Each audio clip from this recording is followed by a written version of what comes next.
말씀 누가복음 23장 1절에서 25절까지 한 절씩 교독하겠습니다. 저부터 읽겠습니다. 무리가 다 일어나 예수를 빌라도에게 끌고 가서 고발하여 이르되 우리가 이 사람을 보매 우리 백성을 미혹하고 가이사에게 세금 바치는 것을 금하며 자칭 왕 그리스도라 하더이다 하니 빌라도가 예수께 물어 이르되 내가 유대인의 왕이냐? 대답하여 이르시되 내 말이 옳도다. 빌라도가 대제사장들과 무리에게 이르되 내가 보니 이 사람에게 죄가 없도다 하니 무리가 더욱 강하게 말하되 그가 온 유대에서 가르치고 갈릴리에서부터 시작하여 여기까지 와서 백성을 소동하게 하나이다. 빌라도가 듣고 그가 갈릴리 사람이냐 물어 헤롯의 관할에 속한 줄을 알고 헤롯에게 보내니 그때에 헤롯이 예루살렘에 있더라. 헤롯이 예수를 보고 매우 기뻐하니 이는 그의 소문을 들었으므로 보고자 한지 오래였고 또한 무엇이나 이적 행하심을 볼까 바랐던 연고로라. 여러 말로 물으나 아무 말도 대답하지 아니하시니 대제사장들과 서기관들이 서서 힘써 고발하더라. 헤롯이 그 군인들과 함께 예수를 업신여기며 희롱하고 빛난 옷을 입혀 빌라도에게 도로 보내니 헤롯과 빌라도가 전에는 원수였으나 당일에 서로 친구가 되니라. 빌라도가 대제사장들과 관리들과 백성을 불러 모으고 이르되 너희가 이 사람이 백성을 미혹하는 자라 하여 내게 끌고 왔도다.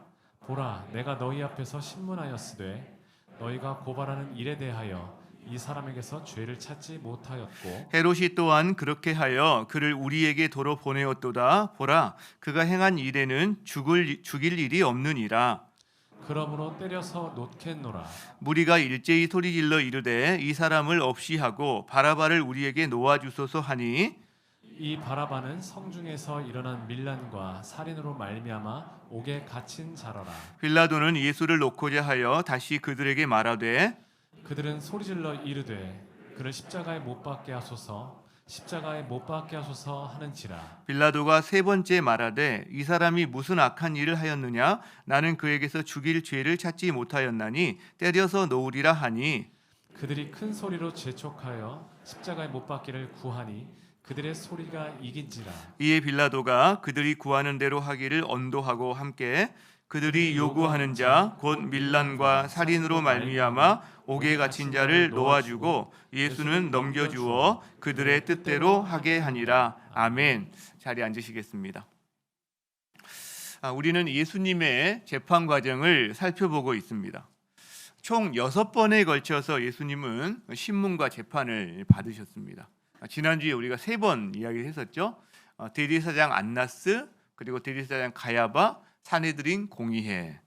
그리고 이들은 불법 투성이인 그 재판 과정을 통해서 신성 모독죄를 명목으로 사형을 언도합니다. 확정합니다. 이제 그리고 나서 이들은 총독인 빌라도에게 예수를 끌고 갑니다. 그래서 빌라도가 4번째 재판을 시작하게 되고 그 다음에 중간에 헤롯에게 보냈다가 5번째, 다시 빌라도에게 와서 6번째, 이렇게 6번에 걸친 신문과 재판이 된 다음에 예수를 십자가에 넘겨주게 됩니다. 자, 그러면 질문이 하나 생깁니다. 산헤드린 공의회는, 즉 유대인들은 왜 예수를 총독에게 데리고 갔을까라는 거죠. 왜냐하면 그들의 법정에서 사형 언도를 했다면 이제 사형을 집행하면 될 거 아니에요? 그런데 왜 빌라도에게 데리고 갔을까? 자, 그것은 식민지 상황이기 때문입니다. 식민지 상황이어서 사형 집행권이 누구에게 있냐면 이 총독에게 있는 거죠. 그래서 이들이 사형까지 확정을 했지만 사형을 집행하기 위해서 총독에게 데리고 간 겁니다. 자, 그런데 더 중요한 이유가 있다는 거예요. 그것보다 더 중요한 이유, 진짜 이유가 있다는 거예요. 사실 정교 지도자들은 빌라도에게 데리고 가지 않아도 예수를 사형시킬 수가 있습니다. 무슨 방법으로? 여러분, 신성 모독죄는 돌로 쳐서 죽일 수가 있습니다. 사도행전에 보면 스데반이 나오는데 스데반이 신성 모독죄가 걸려서 돌에 맞아 죽습니다. 그때 로마 군인들이 돌 친 사람들 다 잡아 가두나요? 그렇지 않거든요. 자기들끼리의 일이고 이것이 로마에 대항하는 일이 아니라면 그 정도는 용인이 됩니다. 그렇기 때문에 만일 이들이 진짜 예수를 돌로 쳐 죽이고 싶었다면 데리고 나가서 바로 돌로 쳐 죽일 수도 있는 상황이다라는 거죠. 그런데 그렇게 하지 않아요. 이유가 있는 거죠. 이들은 굳이 십자가에 예수를 달기 위해서 총독을 찾아가는 겁니다. 가서 정말 어떻게 보면 비위를 맞춰야 되고 사형 집행권을 얻어내기 위해서 정말 머리를 굽힌거려야 되는 이 수모까지 당하면서 그 일을 한다는 거예요. 왜 그럴까요? 아니 돌로 쳐 죽이면 되는데 왜 굳이 십자가에 죽이려고 하냐는 거죠. 차이가 있을까요? 죽는 건 똑같은데 차이가 있다는 거예요. 무슨 차이가 있을까? 여러분 돌로 치면요 예수가 어떻게 보면 핍박받는 선지자 같은 이런 어떤 나물도가 있습니다. 자 그렇기 때문에 뒤에 남은 제자들이 문제가 됩니다. 예수를 따랐던 수많은 무리들이 그것 때문에 문제를 일으킬 여지가 있다는 거죠. 자 그런데 십자가에 달아 죽이면 그 문제에서 완전 자유로워집니다. 왜 그럴까요? 그건 신명기 21장을 보면 알 수가 있어요. 신명기 21장. 자 봅시다. 자 23절 보면 그 시체를 나무 위에 밤새도록 두지 말고 그날에 장사하여 내 하나님 여호와께서 내게 기업으로 주시는 땅을 더럽히지 말라. 왜냐하면 나무에 달린 자는 하나님께 저주를 받았음이니라. 여러분 십자가는 나무입니다. 십자가에 달아 죽인다는 말은 나무에 달아 죽인다는 말이에요. 그런데 성경에 뭐라고 기록되어 있냐면 나무에 달린 자는 하나님의 저주를 받은 자야. 기록되어 있어요. 이걸 이스라엘 사람 유대인들은 다 알고 있는 겁니다. 그렇죠? 자, 그래서 대표적인 사건 하나가 있는데 다윗과 압살롬 사건이에요. 다윗의 아들 압살롬이 자기 아버지를 반역해서 아버지와 전쟁을 벌립니다. 큰 대군을 이끌고. 근데 그때 이 압살롬의 머리가 굉장히 잘 자랐다고 그러는데 전쟁 중에 상수리 나무에 이 머리가 걸려서 대롱대롱 매달려요. 그 상태에서 죽임을 당합니다. 여러분 그 장면을 보고 듣고 한 사람들이 다 무기를 버려두고 고향으로 다 돌아갑니다. 전쟁이 끝나는 거예요. 왜요? 나무에 달려 죽은 압살롬을 볼 때 그때 전쟁터에 나왔던 이스라엘 사람들이 무슨 생각을 할까요? 아, 압살롬이 하나님의 저주를 받아 죽은 것이구나 라고 생각을 하는 거예요. 더 이상 싸우면 안 되는 거죠. 빨리 그 자리를 벗어나야 되는 거죠. 여러분 그래서 예수를 굳이 십자가에 어렵게 해서라도 죽이려고 하는 종교 지도자들의 의도가 여기에 있는 겁니다. 예수를 나무에 달아 죽이잖아요. 십자가에. 이렇게 말하는 거죠. 너희들이 봤지? 예수가 어디에서 죽었어? 십자가에서, 나무에서. 그런데 그가 하나님의 선지자야? 그가 하나님의 아들이야? 말도 안 되는 소리지. 왜? 그는 하나님의 저주를 받아 죽은 사람이니까. 여러분 그 의도는 명확했고 완전히 잘 먹혔어요. 완전히 잘 먹혔습니다. 여러분 예수님이 십자가에 달려 죽으셨는데 그 뒤에 예루살렘은 조용합니다. 조용합니다. 예수님의 12제자뿐만 아니라 3년 동안 그리고 예수님 예루살렘 성에 입성할 때 그렇게 환호성을 질렀던 수많은 그 무리들이 조용합니다. 여러분 그토록 추앙받던 지도자가 하룻밤 사이에 사형을 당하면 사람들이 분이 나서라도 데모를 한다거나 뭐 돌을 던진다거나 무슨 일이 있는 게 당연한 거 아니에요? 근데 아무 일도 안 일어납니다. 심지어 예수님의 12제자들마저도 갈팡질팡 어떻게 할지를 모르고 패닉 상태에 빠집니다. 왜요? 나무에 달려 죽었거든요. 나무에 달려 죽었어요. 하나님의 저주를 받아 죽었거든요. 여러분 여기서 우리는 알 수 있는 게 있어요. 몇 가지가. 이 종교 지도자들의 이 치밀함과 간교함입니다. 그들은 이 의도를 가지고 예수를 죽인 거예요.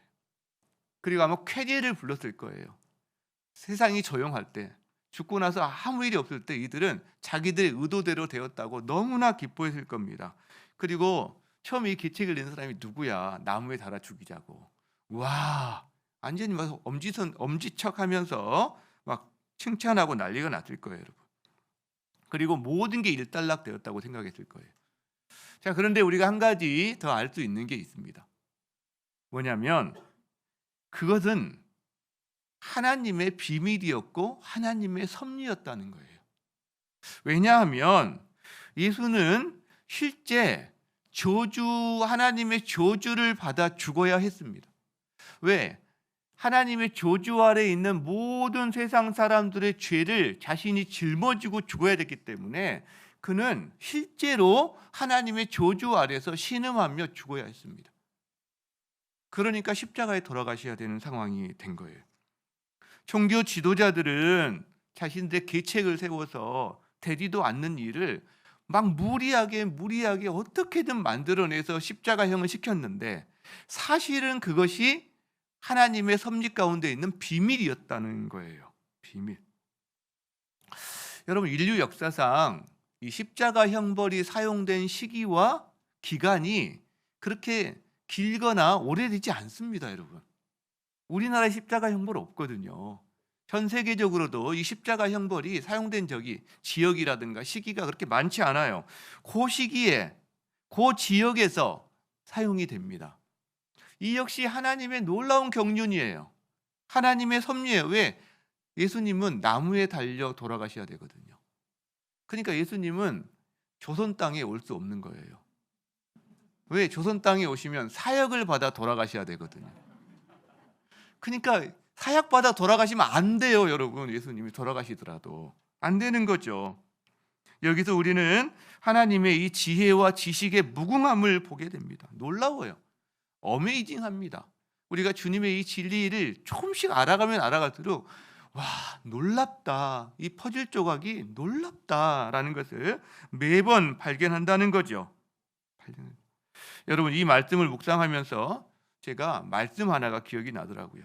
그 말씀을 좀 붙잡아야 되겠구나. 롬팔이팔입니다. 롬팔이팔. 같이 한번 볼까요? 읽어보겠습니다. 시작. 우리가 알거니와 하나님을 사랑하는 자, 곧 그의 뜻대로 부르심을 입은 자들에게는 하나님이 모든 것을 합력하여 선을 이루시느니라. 여러분, 그때만 악인들이 활개를 치는 게 아닙니다. 지금 이 세상에도 악인들은 활개를 칩니다. 그들의 모략, 계략은 상상을 초월합니다. 우리가 다 알 수도 없고 우리가 다 방어할 수도 없습니다. 우리는 굉장히 어리숙해요. 힘도 없고 능력도 부족해요. 그런데 우리는 평안을 누리고 살아갑니다. 왜요? 바로 롬팔이팔 때문에. 하나님이 이 모든 것을 합력해서 선을 이루어 가신다는 거죠. 코로나, 전쟁, 기후위기, 경제적인 위기, 여러분, 이런 속에서 저희들이 신음도 하지만 하루하루를 선물처럼 살아갈 수가 있습니다. 왜요? 롬팔이팔. 하나님이 우리의 모든 상황을 합력해서 선을 이루시기 때문이죠. 선이 뭔가요? 구원이에요. 선이 뭔가요? 하늘 평안이에요. 이 땅에 누리는 풍성함이에요. 이게 선이거든요. 하나님이 합력해서 선을 이루어 주시는 거예요. 누구에게요? 누구에게? 보세요. 누구에게 그걸 이루어 주시죠? 하나님을 사랑하는 자요. 하나님을 사랑하는 자. 우리 한 가지만 질문하면 됩니다. 우리가 하나님을 사랑하는 사람들인가? 내가 하나님을 사랑하는가? 여러분, 만일 그렇다면 주님께서 우리 상황에서 우리 삶에 일어나는 모든 것을 합력해서 당신의 선으로 바꿔 가실 줄 믿습니다. 이 은혜가 여러분에게 가득하길 축복합니다. 그런 이유 때문에 종교 지도자들은 예수님을 빌라도에게 끌고 가는 거죠. 그리고 거기서 이제 네 번째, 그리고 헤롯 앞에서 다섯 번째, 다시 빌라도 앞에서 여섯 번째 재판이 열리게 됩니다. 이제 재판장 앞에 데리고 갔으니까 고발을 해야 됩니다. 기소를 해야 되는 거죠. 그 기소 내용이 2절에 나옵니다. 자, 고발하여 이르되 우리가 이 사람을 보매 세 가지로 기소합니다. 첫 번째, 우리 백성을 미혹합니다. 백성을 선동한단 말이에요. 다른 말로 하면 내란 음모죄 같은 겁니다. 일종의. 두 번째, 가이사에게 세금 바치는 것을 금합니다. 가이사에게 세금 납부를 금하는 거죠. 그러니까 노마를 반항하는 거죠. 그렇죠? 세 번째, 자칭 왕 그리스도라 합니다. 자기가 이스라엘 왕이라는 거예요. 듣기에 따라서는 이스라엘의 해방자 같은, 그러니까 로마에 반역하는 반란군의 수괴, 왕이 되고자 하는 수괴다. 여러분 이 세 가지는 다르지만 또 하나입니다. 뭐냐면 전체적으로 노마에 반역하는 일들이고 이거는 사형에 해당되는 죄목들을 이야기한다는 거죠. 여러분, 근데 이 기소 내용이 맞습니까? 전혀 아니거든요. 전혀 아니거든요. 예수님이 백성들을 선동해서 노마에 반역하라고 합니까? 예수님 세금 내지 말라고 합니까? 아니요. 가이사의 것은 가이사에게, 하나님의 것은 하나님께 바쳐라라고 말씀하신 분이세요. 그렇죠? 자, 예수님이 자칭 왕 그리스도라고 하는데 그것이 이들이 고소하는 정치적인 왕으로서의 그리스도입니까? 아니요. 하나님 나라를 이 땅에 세우는 하나님의 아들로서의 그리스도지 정치적인 왕 로마로부터 이스라엘을 해방시키는 그 정도의 왕이 아니란 말입니다. 그런데 이렇게 걸어 넘기는 거죠. 그러니까 공회에서 이들이 사형 언도했던 제목은 신성 모독죄였는데 그걸로 안 하고 이제 총독이 갔기 때문에 로마와 연결성을 가지고 해야 되는데 얼토당토하는 것을 한다는 겁니다. 자, 빌라도가 이것을 이제 신문합니다. 기소를 받았으니까 사실인지를 해야 되겠죠. 자, 빌라도가 예수께 묻습니다. 3절에 네가 유대인의 왕이냐? 그 세 가지 기소 제목을 하나로 합친 거죠. 네가 유대인의 왕이냐? 이거 하나만 물으면 되는 거예요. 세 가지 기소 제목 다. 반란군의 수괴니까. 자, 근데 거기에 대한 대답이 네 말이 옳도다라고 하세요. 자, 이 말만 가지고서는 저희가 조금 헷갈릴 수가 있습니다. 요 유대인의 왕이냐, 그다음에 네 말이 옳도다 사이에 진행되는 몇 단계의 단어들, 말들이 대화가 있습니다. 그 요한복음 18장에 그게 나옵니다. 그걸 좀 봐야 될 것 같습니다. 자, 보면 18장 빌라도가 네가 유대인의 왕이냐 묻습니다. 그러니까 예수님이 대답하세요. 네가 스스로 하는 말이냐? 다른 사람들이 내게 대해서 하는 말이냐? 빌라도가 대답합니다. 내가 유대인이냐? 내가 그런 걸 내가 너한테 묻게? 나는 네 나라 사람과 대제사장들이 너를 내게 넘긴 거 아니냐? 네가 도대체 무슨 일을 저질렀느니 말해라 이렇게 말합니다. 예수님이 말씀하십니다.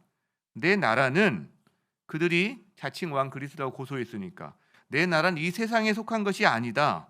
만일 내 나라가 이 세상에 속한 이스라엘의 왕이었다면 내 종들이 싸워서 나를 유대인들에게 넘기지 않았을 것이다. 내 나라는 여기 속한 것이 아니야 라고 말합니다. 빌라도가 질문합니다. 그래? 그럼 네가 왕이 아니란 말이냐? 예수님이 대답합니다. 나는 왕이야. 여러분 지금 말이 여러분 이해하신 분이 많이 계실 거예요. 네가 왕이냐 했을 때는 예수님이 길게 대답을 하십니다. 다른 말로. 왜냐하면 정치적인 왕은 아니시거든요. 그런데 이제 다시 또 네가 왕이 아니냐 했을 때 나는 하나님 나라의 하나님의 아들로서의 왕이다라는 부분을 또 분명하게 말씀하시는 거예요. 네 말과 같이 내가 왕이니라. 내가 이를 위하여 태어났으며 이를 위하여 세상에 왔나니 진리에 대하여 증언하려 함이니라. 진리의 왕이시라는 말씀을 하시는 거죠. 여러분 이 맥락 가운데 네가 왕이냐? 네 말이 옳도다가 나오는 거예요. 지금 이 맥락 가운데가 있고. 그렇죠? 자, 이렇게 하고 나니까 빌라도가 어떻게 했어요? 이 사람들이 여러분 먼저 내란 선동죄, 그다음에 세금 그 납부 방해죄 그다음에 자칭 왕으로서 노마에 반역하는 것. 근데 빌라도가 직접 신문을 해 봤거든요, 지금. 그리고 빌라도는 총독입니다. 식민지. 그 식민지 상황에 대해서 늘 굉장한 관심을 갖고 첩보원들을 두고 있는 상황입니다. 보고를 받을 거 아니에요. 만약에 그런 일이 있었다면 제사장들이 예수를 고소하기 전에 이미 자기 첩보원들이 예수에 대해서 다 보고를 해서 요주의 인물로 사형시키려고 했을 거예요. 그런 첩보를 받은 적이 없는 거죠. 확신을 갖게 됩니다. 혐의가 없구나 이 사람에게는. 얘들이 이 사람을 죽이려고 지금 나에게 넘긴 거구나 이렇게 알아차리게 됩니다. 그래서 이 사람은 무죄다라고 말을 하는 거예요. 무죄다. 이게 재판장의 여러분 판결문입니다. 예수님께 대해서 무죄. 그런데 문제가 생겨요. 앞에 있는 군중들 무리가 수용하지 않고 계속 소리를 지르는 겁니다. 소리를. 5절에 무리가 더욱 강하게 말하되 표현이 좀 이 정도 돼 있는데 현장 상황은 아마 밀란이 일어날 정도 상황에서 이걸 그렇게 표현한 거죠. 무리가 강하게 말하되 그러면서 계속 고소하고 이 사람은 선동했고 놔두면 안 되고 이렇게 소동하는 겁니다. 여러분, 빌라도가 어떤 선택을 하게 되나요? 어떤 선택 기준, 그리고 어떤 선택을 하게 되나요? 빌라도는 예수의 무죄를 믿었어요. 알았어요. 믿었어요. 그리고 확신했어요. 자, 그럼 어떻게 하면 됩니까? 무죄하고 석방하면 됩니다. 그런데 그러지 않아요. 자꾸 우물쭈물하고 꼼수를 쓰고 회피합니다. 왜요? 여론 때문에요. 군중들 때문에요. 사람들 때문에요. 유대 지도자들의 비위를 맞추려고요. 그게 빌라도의 선택 기준입니다. 이 사람이 진실이 빌라도의 선택 기준이 아니에요. 여론이 선택 기준이 됩니다. 자기에게 이익이 있느냐 없느냐가 선택 기준이 됩니다. 자기 총독 자리를 보존하는데 어느 게 더 유리한가? 이것이 선택 기준이 됩니다. 그래서 빌라도는 진실을 먼저 회피합니다. 이 회피하는데 세 가지 방식을 통해서 회피를 해요. 세 가지 수단을 사용하는 거죠. 첫 번째, 헤롯에게 떠넘깁니다. 예수가 갈릴리 사람이라고 무리들이 이야기하니까 그래? 그것은 헤롯의 관할인데 그렇다면 헤롯에게 떠넘기자. 이 곤란한 상황을 헤롯에게 보냅니다. 그 결정의 책임을 헤롯에게 돌리고자 한 거죠. 그런데 헤롯 역시 공정한 재판에는 관심이 있는 사람이 아니에요. 예수에게서 신기한 이적, 기적, 뭔가 멋진 어떤 말 듣기만을 원합니다. 그래서 헤롯도 굉장히 아주 노련한 정치가이기 때문에 관여하지 않습니다. 어떤 판결을 하지 않고 그냥 돌려보냅니다. 안 된 거죠. 그래서 두 번째, 회피하는 수단을 씁니다. 미봉책인데 채찍질을 해서 놓겠다고 말을 합니다. 채찍질. 군중이 피맛을 보고 상처투성인 그 사람, 채찍질이 그냥 몇 대 이렇게 손바닥 아야 이 정도가 아닌 거 아시죠, 여러분? 그 채찍질을 하면 끝에 쇠, 그 다음에 동물뼈 이런 것들이 있어서 몸을 휘감고 내면 살점이 떨어져 나가는 이런 채찍질이거든요. 그래서 보통 한 40대 맞으면 약한 사람은 그대로 죽어버리는 그런 채찍질이란 말이에요. 그러니까 온몸이 휘투성이가 되고 그 사람의 몰골은 말할 수 없이 처참해집니다. 채찍질을 당하게 되면. 자, 그래서 그 사람들의 군중들의 성난 심리를 채찍질을 통해서 달래서 한번 이 사람을 풀어주겠다는 의도가 있는 거죠. 그러나 그건 야비한 짓입니다. 왜? 무죄라면서요. 무죄인데 왜 채찍질을 해야 되나요? 그렇죠? 근데 군중들이 만족하지 않습니다. 그래서 세 번째 이용하려고 합니다. 세 번째는 우리나라 광복절 특사, 성탄절의 특사 같듯이 그때에도 이 명절에 특사 제도가 있었던 것 같아요. 그 한 사람을 피해 굶주린 그 군중들을 만족시킬 수 없으니까 특사 제도를 이용해서 그다음 예수를 풀어주려고 합니다. 왜냐하면 대제사장들이 예수를 시기해서 넘겨줬기 때문에, 그러나 예수가 군중들에게는 또 일반 백성에게는 분명히 어떤 존경심이라든가 인기가 있었을 거다라고 생각하고 그것들을 통해서 예수를 풀어주려고 한 거죠. 그러나 이것도 실패합니다. 왜? 이미 다 손을 써놨어요. 군중들을 매수했고 중간에 소리를 지르는 사람들을 다 비치를 해놨기 때문에 빌라도의 의도를 망치게 됩니다. 바라바를 선택하게 되는 거죠. 자, 빌라도는 어떤 사람인가요? 지금 진리를 위해 진실을 버린 사람입니다. 진리를 버린 사람이 되는 거죠. 여러분, 빌라도는요, 우리가 25절까지 읽었는데 쭉 읽다 보면 예수에게서 죽일 죄를 찾지 못했다고 세 번이나 구체적으로 판결문을 냅니다. 그 첫 번째, 사내들인이 예수를 끌고 왔을 때 신문하고 나서 예수 죄 없다 이야기합니다. 두 번째, 헤롯에게 보냈을 때 다시 돌려보내는 걸 보고서 봐라, 헤롯도 죄 없다고 하지 않았냐, 나도 그에게서 죄를 찾지 못한다. 두 번째 판결문을 냅니다. 세 번째, 백성들이 계속해서 십자가에 못 박으셔서 소리 치를 때 나는 그 죽일 죄를 찾지 못하겠다. 세 번째 판결문을 냅니다. 자기 아내까지 사람을 보내서 쪽지를 전달했거든요. 내가 간밤에 그분 때문에 참 애를 많이 썼습니다. 상관하지 마소서. 이런 쪽지를 받거든요. 여러분, 그런데 이 회피수단 세 가지가 다 통하지가 않아요. 군중들은 더 성난 목소리로 예수를 십자가에 못 박으라고 소리를 치기 시작하는데 자칫하면 밀란이 날 정도가 됩니다. 그래서 빌라도는 예수님을 십자가에 넘겨줍니다. 그런데 결국 군중이 이기는데 군중이 이기는 결정적인 말이 하나가 있습니다. 그게 요한복음 19장 12절에 나옵니다. 요한복음 19장 12절에. 자, 보세요. 이러함으로 빌라도가 예수를 놓으려고 힘썼으나 유대인들이 소리질러 이르되 이 사람을 놓으면 가이사의 충신이 아니니이다. 로마 황제의 충신이 아니다라고 걸려놓습니다. 그 다음에 무릇 자기를 왕이라 하는 자는 가이사를 반역하는 것입니다. 이걸 걸고 넘어집니다. 여기에 꼼짝을 못하고 예수를 넘겨주게 되는 거죠. 빌라도는 선택의 기로에 서 있었습니다. 진실과 실리 사이에 서 있었습니다. 자기의 불편함이나 불이익 같은 것을 혹시 생길지도 모르는 불이익을 감수할 것이냐, 아니면 상대방을 죽이는 희생까지 치를 것이냐, 거기에 서 있었습니다. 예수는 결백했거든요. 빌라도도 알고 있었어요. 근데 빌라도 나름대로 자기 고민이 많았습니다. 빌라도는 진실 대신 실리를 선택했습니다. 권력을 위해 불의와 타협했습니다.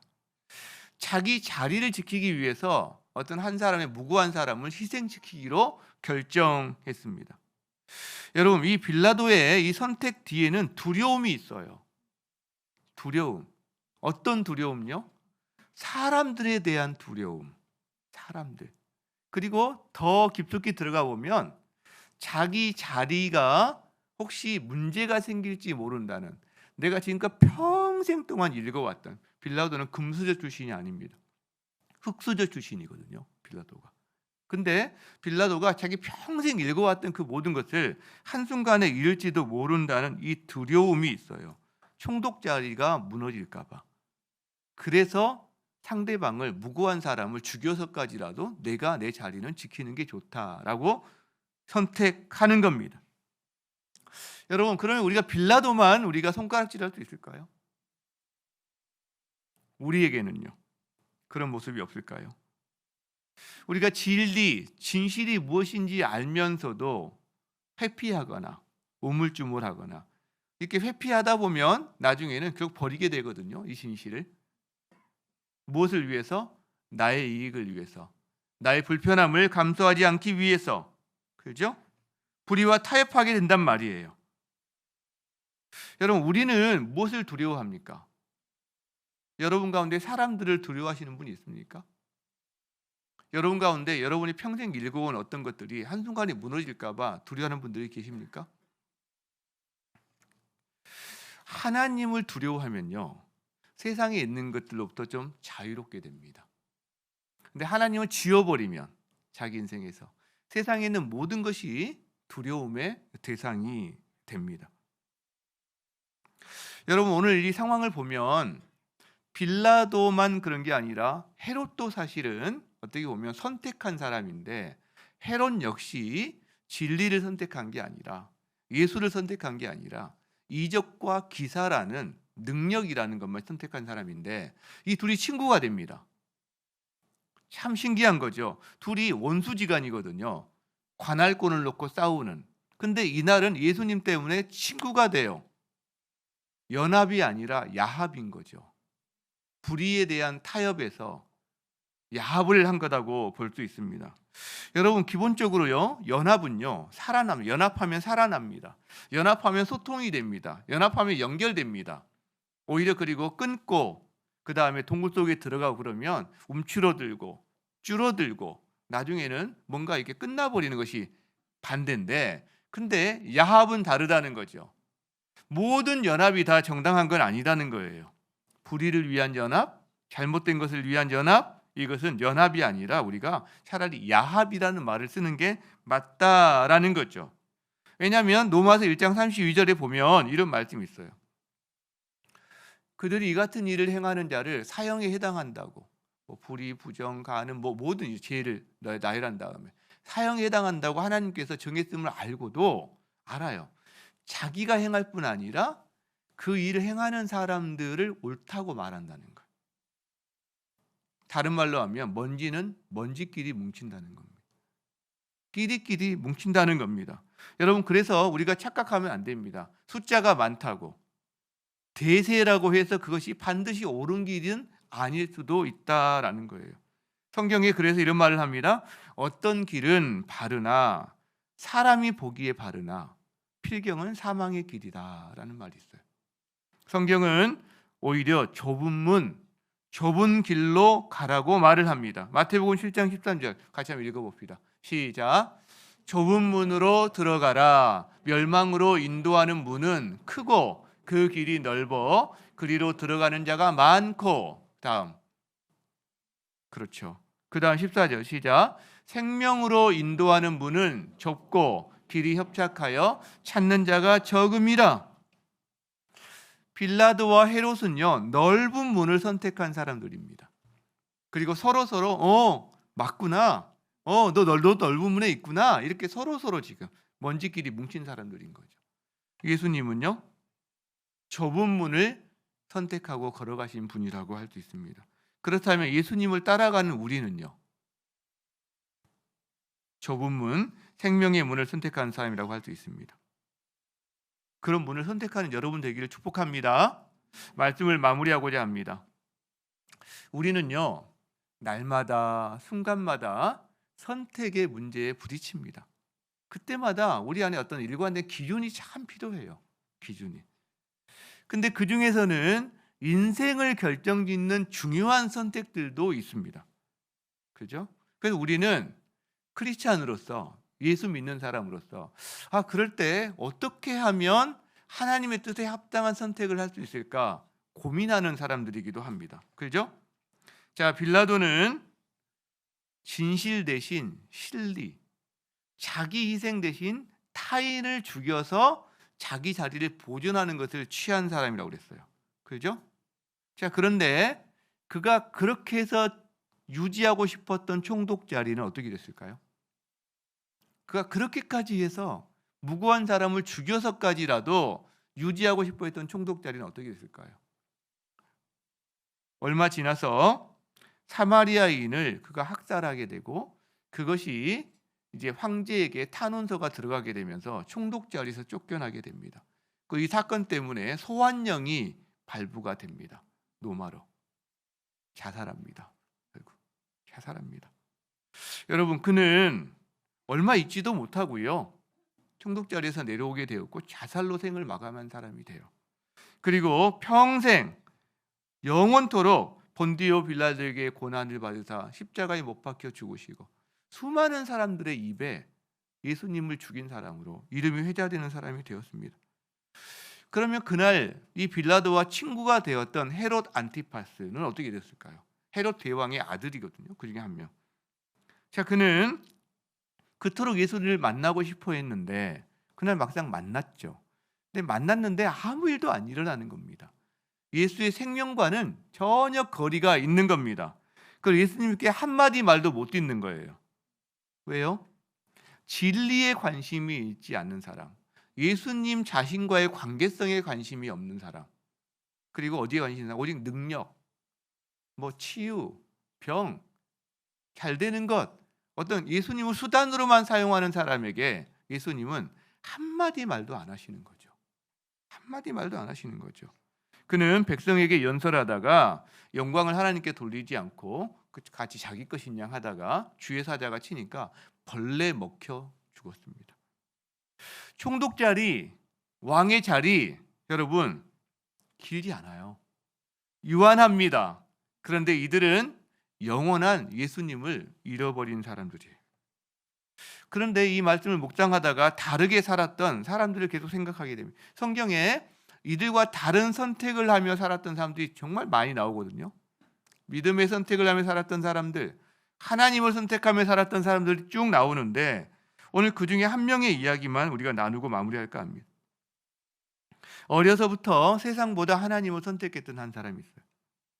그는 바벨론이라는 세상 한복판에서 마치 하나님이 계시지 않는 것 같은 상황 한복판에서도 하나님을 선택했던 사람이었어요. 그리고 평생 그때그때마다 이 믿음을 그리고 하나님을 선택하며 살았어요. 기도하면 사자굴에 던진다라는 법이 공포가 되었을 때에도 그는 창문을 열고 전에 하던 대로 기도했던 사람이었어요. 누구죠? 다니엘이죠. 그는 그것 때문에 그 평생 하나님을 선택했던 것 때문에 사자굴에 들어간 사람입니다. 그런데 하나님을 선택했기 때문에 그 사자굴에서 나온 사람이에요. 그 사람이 바로 다니엘입니다. 여러분, 그의 마지막이 어떻게 됐을까요? 그의 마지막 이렇게 기록이 되어 있습니다. 다니엘서 마지막 절이죠. 12장 13절 같이 한번 읽어보겠습니다. 시작. 너는 가서 마지막을 기다리라. 이는 내가 평안히 쉬다가 끝날에는 내 몫을 누릴 것임이라. 자, 이것을 영어로 보면 좀 더 제가 이해가 좀 되는 부분이 있습니다. 영어로 한번 띄워주시기 바랍니다. 자, 이제까지 하나님께서 다니엘에게 수많은 환상과 인류 역사에 대한 그런 비전들을 보여주셨는데 이제 마지막으로 그 자신에게 대한 이야기, as for you, 너에 대해서 내가 말을 한다면 다니엘 자신에게 주시는 말씀이 있는 거죠.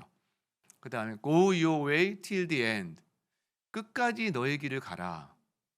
바꾼다면 하던 일을 계속해라. 끝까지 신실하게 살아라. 이런 말하는 겁니다. 다니엘은 놀라운 환상과 주님의 임재를 경험한 사람인데, 그런데 그 임재와 환상을 경험한 자리에서 벗어나서 뭔가 새로운 어떤 조직을 만들고 무슨 뭐 단체를 이렇게 아니라 평생 네가 살아왔던 그대로 끝까지 하던 일을 계속하면서 살아라 이야기합니다. 하던 일. 여러분, 다니엘이 평생 해왔던 일이 뭐가 있나요? 많겠죠. 그런데 저는 적어도 두 가지 정도가 생각이 나요. 하나는요, 다니엘은 평생 뜻을 정하고 살았던 사람입니다. 뜻을 정하고 살았어요. 바벨론의 삶이 아닌 하나님 백성의 삶을 선택하기로 뜻을 정했어요. 그래서 바벨론이 주는 풍요와 고기와 포도주에 취하지 않고 하나님과 함께하는 삶을 살겠다고 뜻을 정했던 사람이었어요. 여러분, 만일 우리도요, 하나님을 향하여 뜻을 정하고 5년, 10년, 20년 그렇게 살아낸다면 분명히 하나님이 기뻐하시는 일들이 우리 삶 가운데 더 많이 일어날 겁니다. 뜻을 정한 사람이었어요. 그리고 다니엘이 평생 해왔던 일 하나가 더 있죠. 하루 3번 기도했던 사람이에요. 하루 3번 기도. 그 기도 때문에 사자굴에 들어갔지만 그 기도 때문에 사자굴에서 나온 사람. 전에 하던 대로 예루살렘을 향하여 창문을 열고 하루 3번씩 그의 하나님께 감사하며 기도하였더라. 이게 다니엘이 평생 해왔던 거예요. 여러분, 하나님을 선택하는 삶, 그리고 하나님께 기도하는 삶, 이게 다니엘이 평생 해왔던 인생의 핵심에 이것이 있습니다. 그 사람에게 주님께서 주시는 마지막, 다니엘의 마지막에 대한 말씀이 영어 성경 다시 한번 붙여주세요. 이렇게 나오는 겁니다. You will rest. 너는 안식할 것이다 라고 말합니다. 너는 안식할 것이다. 쉼을 얻는데요. 여러분, 안식한대요. 두 번째, 그리고 그날 끝날에 너는, 마지막 날인 거죠, 너는 일어날 것이다. 다른 말로 하면 너는 부활할 것이다. 너는 부활할 것이다. 그리고 그 부활의 날에 너에게 할당된 기업, 유산을 너는 받게 될 것이다. 유일 리시브로 바꿔서 할 수 있는데 3가지를 말씀하시는 거예요. 다니엘아, 네가 네 인생의 마지막 날까지 평생 해왔던 그 일들을 계속하렴. 신실하게 끝까지 그 일을 하렴. 하나님을 선택하고 믿음을 선택했던 너의 삶을 끝까지 유지하고 하루 3번 기도하는 너의 삶을 끝까지 살아가렴. 자, 그러면 너의 인생 마지막이 3가지를 네가 받게 될 거야. 너는 안식할 거야. 너는 부활할 거야. 그리고 너는 하나님이 네 몫으로 남겨진 유산, 하나님의 기업을 너는 받게 될 거야. 여러분, 부모님이 자산이 많으면 자녀들이 유산에 대한 기대감이 있겠죠. 총독이나 왕은 뭐 모르겠어요. 더 많은 걸 아버지한테 나라를 받기도 하니까. 근데 하나님의 것은요, 비교할 바가 못 됩니다. 우리가 이 땅에서 누리는 그 어떤 재물, 권력, 또 뭐가 있나요? 그 어떤 다른 것과 비교할 바가 안 된다는 거죠. 왜? 이 땅의 것은 유한해요.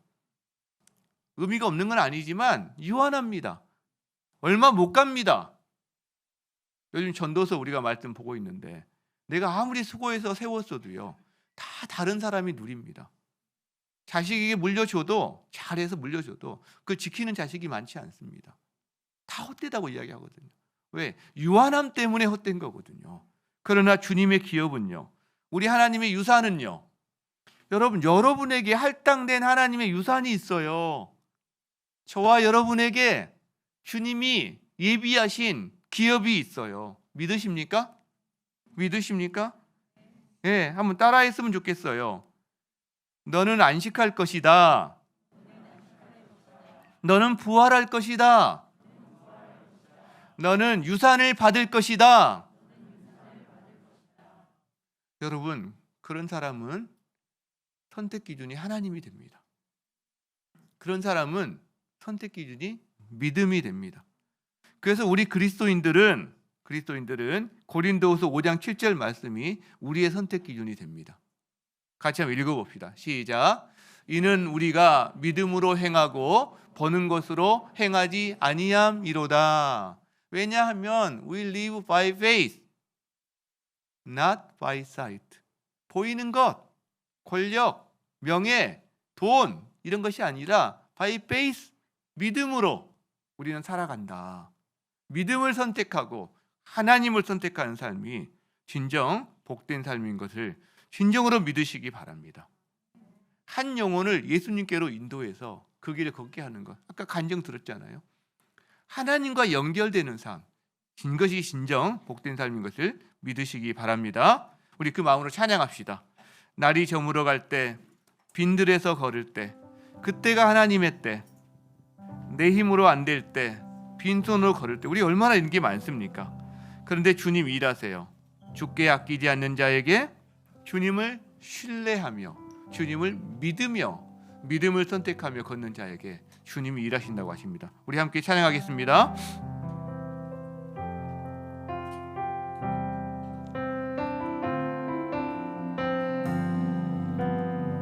날이 저물어 갈 때, 날이 저물어 갈 때, 빈들에서 걸을 때, 빈들에서 걸을 때, 그때가 하나님의 때, 내 힘으로 안 될 때, 내 힘으로 안 될 때, 빈손으로 걸을 때, 내가 고백해 여호와 주가 일하시네. 주가 일하시네. 주께 아끼지 않는 자에게 주가 일하시네. 주가 일하시네. 신뢰하며 걷는 자에게 주가 일하시네. 주가 일하시네. 주께 아끼지 않는 자에게 주가 일하시네.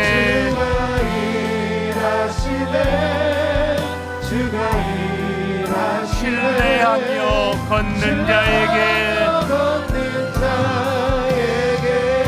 여러분, 주신 말씀을 기억하며 주여 외치고 기도합니다. 주여